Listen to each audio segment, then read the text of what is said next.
Welcome to Savvy Seniors. I'm your host, Mary Dilly. Thanks for joining us today. Today on the show, we have the former Mayor of Burlington, Rick Goldring. So nice to have you on the show, Rick. Thanks very much. It's great to be with you. Oh, you're wonderful. Listen, so you were our mayor. It's not a secret that I think he's the best mayor we've ever had. And what are you doing now? So I'm back in the financial sector.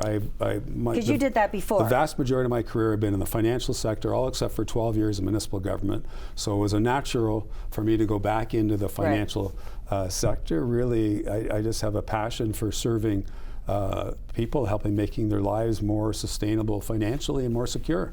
Fabulous. That's wonderful. You talk about something called terminal taxes. I assume that has to do with death? So we're getting right into it, right? Yes, We're getting right into it. So, you know, it's interesting. In Canada, we don't have anything called formally estate taxes, but there sure as heck are taxes due when we die that estates are responsible for. And recently there was a piece on CTV that featured two people from Burlington that passed away, a couple in their 60s. I saw that, in their 60s. In their 60s, and then their kids had to deal with the issue of the tax on the cottage and the tax on our RSPs. Yeah, and it was shocking to them, the impact. Yeah, so the mom died. Mom died. And then her money in her RSP went to the dad. Correct. And I have a question about RSPs for you after this. Yeah. And then the dad died 6 months later. Right. And then what, they owed like $600,000? Yeah, it was a big chunk of tax that was due. So there are terminal taxes due. The day you die, you're deemed to have sold everything. And so if you have an RSP, you're deemed to have liquidated it, and you got to pay tax on all that. And if you're married, everything can go to your surviving spouse without tax implications. But upon the death of the second spouse, the second death, it's all taxable, and it can be very impactful if people have RSPs. You know, we're all sort of brainwashed about RSPs when we start our career. You put money into RSPs, you get a tax saving going in, and it grows tax-free. And you know what? When you retire, you're not going to need as much income, and you're not going to have as much income, so you're not going to pay that much tax on the RSP income. Well, for a lot of people, they've socked away a lot of money in RSPs. It's grown significantly. I work with people all the time that have millions of dollars in RSPs. And when they start taking it out as income, it's all taxable. And the big impact is upon death. It's all taxable. And up to 53% of RSPs can go to tax. And not only that, if we've got a cottage that we bought 30 years ago and it has a capital gain, well, 50% of that capital gain is taxable. That could be taxed at, that 50% gain could be taxed at 53%. So you look at, you know, people that have, you know, followed the rules, put aside money into RSPs. They got big tax liability at the end. They bought cottages, they want to pass it on their kids. Not so simple when there's tax involved. So it's a surprise to some people, but you know, with proper planning, you can address some of the issues. Maybe not avoid them, but you can minimize them. Okay, so here's a question for you. We all know that I'm on the search for Mr. Dilly number 4. So right now I'm not married. I say right now, and I'm never getting married again. What I just found out, which is really boiling my blood, I put a substantial amount of money last year into my RSP, and my kids are the beneficiaries.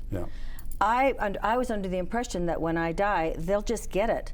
But because I don't have a husband or a wife, because I don't have a spouse, I could have sent that right over to the spouse. Right. But my kids are going to have to pay tax on. Why am I getting discriminated against? I know you didn't make the rules. Right. Why am I getting discriminated against because I'm not married? That's a great question, and you should ask the Canada Revenue Agency.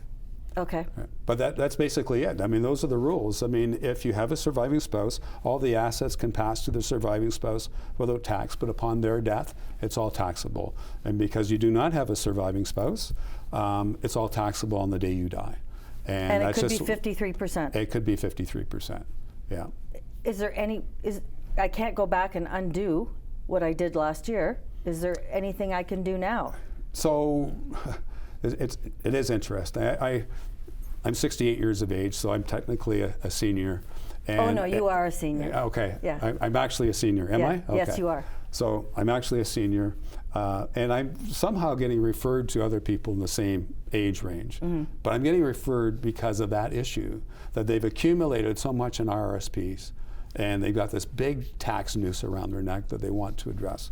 So what I'm doing with a number of people before age 71, because with an RSP, you've got to convert it into a RIF by the time you turn age 71. Right. What I'm doing with some people in their 60s is converting it to income now. Start taking out the income now, start paying the tax now. But the money that's left after tax, funneling that away, redirecting that money into a particular structure that grows on a tax-exempt basis and is paid out tax-exempt down the road. And to no surprise, the people in the know in the financial community will know what that is. And it's the most misunderstood or least understood financial tool that's only been around for 170 years in Canada, and it's participating whole life insurance. Okay. Are you going to help me with the money I put away?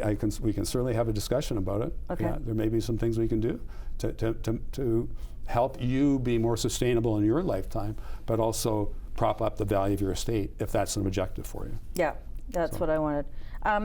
So talk to me about this cottage deal. So your parents buy a cottage and then they die and they leave it to you. Right. Why is that taxed? Because the day you die, you're deemed to have sold everything. So you buy a cottage today in your name, and certainly it's not your principal residence. It's Right. it's a cottage, so it's treated like an investment. So you buy a cottage for $100,000 and it grows to $1 million. You got $900,000 of capital gain. I'm being very simplistic here. Right. And $450,000 is taxable. You could see a tax bill of about $200,000 in that particular set of circumstances. And it's just the way the tax rules work. You know, there's only 4 real tax shelters left in Canada today. And one is your principal residence. You buy a house for $1 million, you sell it for $2 million, no tax. Right. You put money into a tax-free savings account, there's no tax. I mean, tax-free savings accounts are great structures because the money grows tax-free and it comes out tax-free. The third thing is lottery winnings. So when your 649 numbers come in Canada, the lottery winnings are tax-free, unlike our neighbors to the south. Right. And the fourth thing, it's a true tax shelter that most people don't think of, is life insurance. You put money in, and eventually when it's paid out completely tax-free. All right. So life insurance is a tool that everybody knows what it is, but most people don't know how it works. Okay. We're going to talk about that when we come back, because now I'm mad.